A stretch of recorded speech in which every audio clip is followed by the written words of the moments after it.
شروع کرتا ہوں اللہ کے نام سے جو بڑا مہربان نہایت رحم والا ہے۔ آج کی ویڈیو ایک ایسی پاک باز خاتون کے بارے میں ہے کہ جن کو ہمارے پیارے نبی حضرت محمد صلی اللہ علیہ وآلہ وسلم نے 4 عظیم عورتوں میں شامل کیا ہے۔ وہ 4 عظیم ہستیاں حضرت خدیجہ سلام اللہ علیہا، حضرت فاطمہ سلام اللہ علیہا، حضرت مریم سلام اللہ علیہا اور حضرت آسیہ سلام اللہ علیہا ہیں۔ آئیے بات شروع کرتے ہیں فرعون کی شادی سے۔ فرعون مصر نے ریان بن ولید کی پوتی حضرت آسیہ کو شادی کا پیغام بھجوایا۔ یاد رہے ریان بن ولید وہی بادشاہ تھا جو حضرت یوسف علیہ السلام کے دور میں تھا، اور وہ حضرت یوسف پر ایمان بھی لایا اور اس نے حضرت یوسف کو عزیز مصر بھی بنا دیا۔ خیر، جب حضرت آسیہ کو فرعون نے شادی کا پیغام دیا تو یہ ان کے والد اور حضرت آسیہ کو بھی ناگوار گزرا، کیونکہ فرعون مصر پہلے دن سے ہی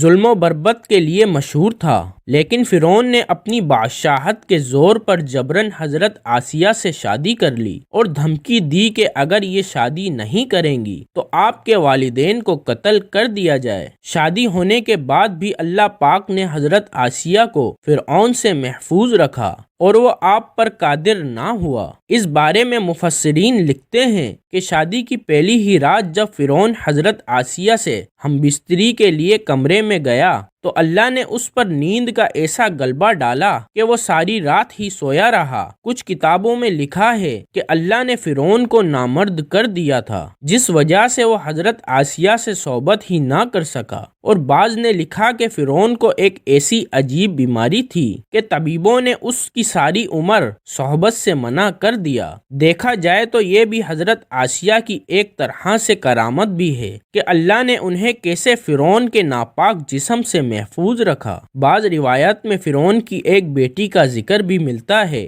آپ کو یہ بتاتے چلیں کہ وہ لڑکی انہوں نے کسی سے لے کر پالی تھی۔ ایک رات فرعون نے خواب میں دیکھا کہ اس کا محل نابود ہو گیا ہے۔ خوف و وحشت سے اس کا پورا وجود لرزنے لگا۔ اس نے نجومیوں کو بلا کر ان سے اپنے خواب کی تعبیر پوچھی۔ انہوں نے کہا کہ ان قریب بنی اسرائیل کا ایک بچہ تمہارے محل کو نابود کر دے گا۔ اس لیے فرعون نے حکم دیا کہ بنی اسرائیل میں جس کے یہاں بھی لڑکا پیدا ہو اسے فوراً قتل کر دو، لیکن اگر لڑکی پیدا ہو تو اسے قتل نہ کرنا تاکہ ان کی نسل باقی رہے۔ جب حضرت موسیٰ علیہ السلام پیدا ہوئے تو ان کی والدہ نے فرعون کے سپاہیوں کے ڈر سے حضرت موسیٰ علیہ السلام کو ایک صندوق میں رکھ کر دریا میں ڈال دیا۔ دریا سے ایک نہر فرعون کے محل کے پاس سے بہتی تھی۔ یہ صندوق بہتا ہوا اس نہر میں چلا گیا۔ فرعون نے حکم دیا کہ اسے محل میں لا کر کھولا جائے۔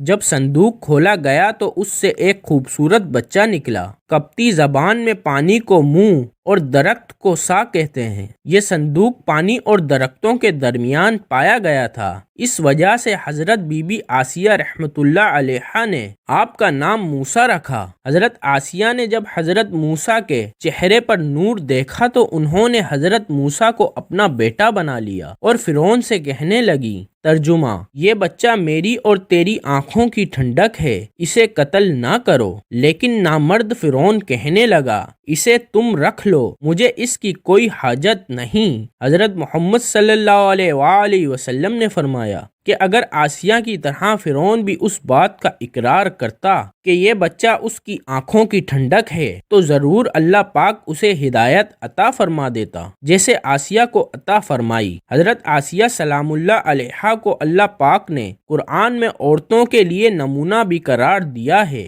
حضرت آسیہ شادی کے پہلے دن سے ہی فرعون کے ظالمانہ اور کافرانہ اقدامات کے خلاف پہاڑ بن کر کھڑی رہیں۔ حضرت موسیٰ نے جب اعلان نبوت کیا اور جب محل میں جادوگروں سے مقابلہ کیا تو یہ دیکھ کر حضرت آسیہ حضرت موسیٰ پر ایمان لے آئیں۔ ایمان لانے کے بعد کافی دنوں تک انہوں نے اس بات کو فرعون سے چھپائے رکھا، لیکن جب فرعون نے خدائی کا دعویٰ کیا اور لوگوں سے خود کو سجدے کروانے لگا تو پھر حضرت آسیہ کھل کر میدان میں آ گئیں اور فرعون کے اس عمل کی سخت مخالفت کی۔ جیسے ہی فرعون کو پتہ چلا کہ میری بیوی بھی موسیٰ کے خدا پر ایمان لا چکی ہے تو اس نے حضرت آسیہ پر بھی ظلم ڈھانا شروع کر دیے۔ روز دن اور رات ان کو مختلف اذیتیں دینے لگا۔ فرعون جیسا کافر شوہر بھی ان کے ایمان کو متزلزل نہ کر سکا، لیکن فرعون نے بہت زیادہ کوششیں کی تاکہ کسی نہ کسی طرح انہیں رائے راست سے منحرف کر دے،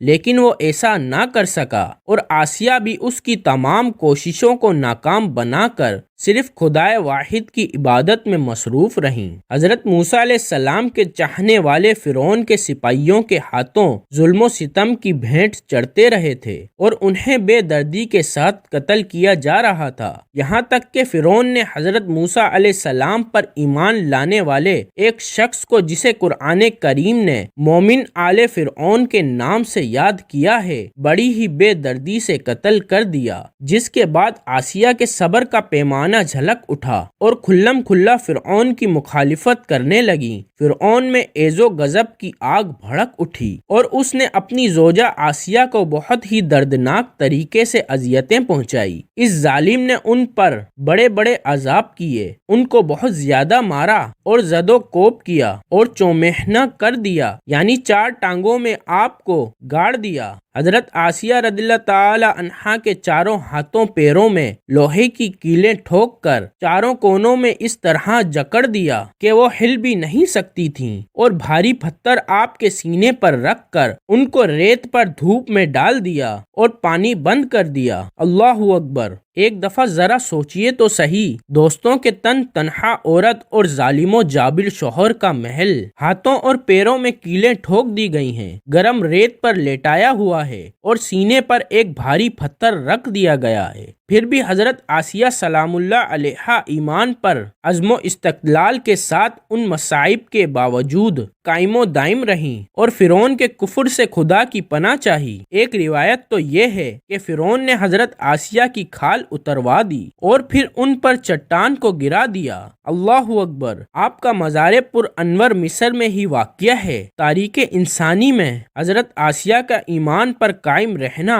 ان کا صبر اور عزم و استقلال ایک بہت بڑا درس ہے۔ اس میں کوئی شک نہیں کہ عورت کے اندر اتنی طاقت موجود ہوتی ہے کہ وہ ہر طرح کے ظلم و ستم کے آگے پہاڑ بن سکتی ہے۔ اللہ پاک سے دعا ہے وہ ہم سب کی بے حساب مغفرت فرمائے۔